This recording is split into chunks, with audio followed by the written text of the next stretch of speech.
kamu berdiri di hadapan cermin.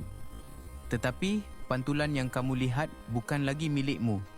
Ia adalah susuk tubuh yang letih, teragak-agak dan sentiasa memohon maaf atas kewujudannya.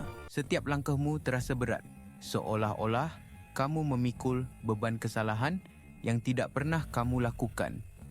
Setiap perkataanmu ditapis, takut jika ia dianggap salah atau toksik. Kamu telah diajar bahawa kelelakianmu secara semula jadi adalah satu masalah. Sesuatu yang perlu dikawal, ditekan dan akhirnya dibuang. Ini bukan pencerahan. Ini adalah indoktrinasi senyap. Satu jebakan psikologi yang dibina dengan indah, dihiasi dengan niat yang murni. Selamat datang ke teater kekeliruan di mana kamu adalah watak utama yang dilatih untuk membenci skrip hidupmu sendiri.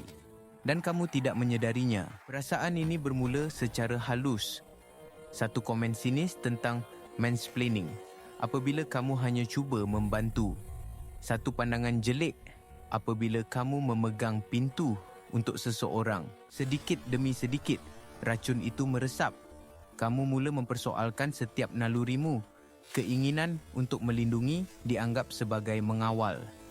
Keinginan untuk menyediakan dianggap sebagai merendahkan. Kamu menjadi pemerhati dalam hidupmu sendiri, sentiasa menganalisis, sentiasa mengkritik diri. Suara dalamanmu yang sepatutnya menjadi pembimbing, kini menjadi hakim yang paling kejam. Ini bukan kebetulan, ini psikologi. Ia dipanggil pembelajaran terbalik, aversive conditioning. Fikiranmu sedang dilatih untuk mengaitkan sifat-sifat maskulin yang semula jadi dengan rasa sakit, malu dan penolakan sosial. Setiap kali kamu menunjukkan keyakinan, kamu dilabel sombong. Setiap kali kamu menunjukkan kepimpinan, kamu dituduh dominan. Ini adalah hukuman kecil yang berterusan, direka untuk mengubah tingkah lakumu. Akhirnya, untuk mengelakkan kesakitan, kamu mula menekan bahagian-bahagian dirimu itu. Kamu memilih untuk berdiam diri, menjadi pasif, menjadi tidak kelihatan. Kamu fikir, ini adalah keamanan. Sebenarnya, ini adalah penyerahan kalah. Mari kita lihat Adam. Adam seorang jurutera perisian yang bijak dan bersemangat. Di tempat kerja, dia sering mencadangkan idea-idea inovatif. Satu hari, semasa mesyuarat, dia mencelah untuk membetulkan kesilapan teknikal dalam pembentangan seorang rakan sekerja wanita. Niatnya murni untuk menyelamatkan projek, tetapi selepas mesyuarat, dia ditarik ke tepi. Dia dituduh memalukan rakannya di hadapan semua orang. Perkataan mansplaining digunakan seperti senjata. Tiada siapa yang bertanya tentang niatnya. Tiada siapa yang peduli tentang fakta bahawa dia betul. Yang penting adalah naratif. Lelaki berkuasa menindas wanita yang tidak berdaya. Insiden ini menjadi titik permulaan. Adam mula meragui dirinya. Dalam mesyuarat seterusnya, dia hanya diam walaupun dia tahu jawapannya. Dia takut akan hukuman itu lagi. Di rumah dia melihat teman wanitanya bergelut mengangkat kotak yang berat. Naluri pertamanya adalah untuk membantu. Tetapi kemudian dia teragak-agak. Adakah ini akan kelihatan seperti aku fikir dia lemah? Jadi dia hanya berdiri di situ, terperangkap dalam kelumpuhan analisis. Teman wanitanya melihatnya tidak berbuat apa-apa menjadi marah. Adam dituduh tidak peduli. Inilah jebakan yang sempurna. Jika dia membantu, dia mungkin dituduh merendahkan. Jika dia tidak membantu, dia dituduh tidak prihatin. Tiada jalan kemenangan. Adam telah dilatih dengan sempurna. Dia kini membenci nalurinya untuk memimpin, untuk membantu, untuk melindungi.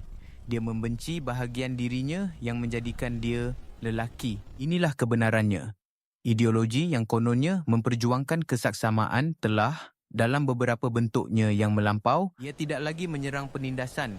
Ia menyerang sifat. Ia tidak lagi menuntut penghormatan. Ia menuntut kepatuhan. Ia mewujudkan satu generasi lelaki yang takut akan kekuatan mereka sendiri. Lelaki yang percaya bahawa suara mereka secara automatik kurang bernilai. Lelaki yang meminta maaf kerana mengambil ruang, baik secara fizikal maupun dalam perbualan. Perangkap ini licik kerana ia menyamar sebagai kemajuan. Ia menggunakan bahasa keadilan sosial untuk mempromosikan penghakiman. Ia memberitahumu, jadilah lebih baik. Tetapi maksud sebenarnya ialah, jadilah lebih kurang. Kurangkan dirimu. Jadi, bagaimana kamu melarikan diri dari penjara yang tidak dapat kamu lihat? Bagaimana kamu melawan musuh yang mendakwa sebagai kawanmu? Langkah pertama adalah kesedaran. Kamu mesti namakan racun itu. Fahami bahawa rasa bersalah dan malu yang kamu rasa bukanlah milikmu. Ia telah diletakkan ke atasmu. Berhenti meminta maaf atas sifat semula jadimu. Keinginan untuk bersaing, untuk membina, untuk melindungi, ini bukan toksik. Ia adalah sebahagian daripada warisan manusiawimu, enjin yang telah memacu kemajuan selama beribu-ribu tahun. Bezakan antara kritikan yang membina dan penghinaan yang memalukan. Satu bertujuan untuk mengangkatmu, yang satu lagi bertujuan untuk mengawalmu. Tetapkan sempadan. Apabila seseorang menggunakan bahasa ideologi untuk menyerang peribadimu, jangan berdebat. Katakan dengan tenang, saya tidak menerima penghakiman itu. Dan pergi, cari sokongan, berhubunglah dengan lelaki lain yang memahami perjuangan ini. Dalam perpaduan, kamu akan dapati bahawa kamu tidak gila dan kamu tidak bersendirian. Ini bukan tentang menolak feminisme secara keseluruhan. Ini tentang menolak versi beracun yang telah melupakan matlamat asalnya. Kesaksamaan, bukan dendam. Kesaksamaan sejati tidak memerlukan satu jantina untuk merendahkan diri. Ia memerlukan kedua-duanya untuk berdiri tegak dengan bahu yang sama tinggi, saling menghormati kekuatan unik masing-masing. Jangan biarkan sesiapa pun melatihmu untuk membenci pantulan di cermin. Pantulan itu dengan segala parut, kekuatan dan potensi adalah milikmu. Tuntutlah ia kembali.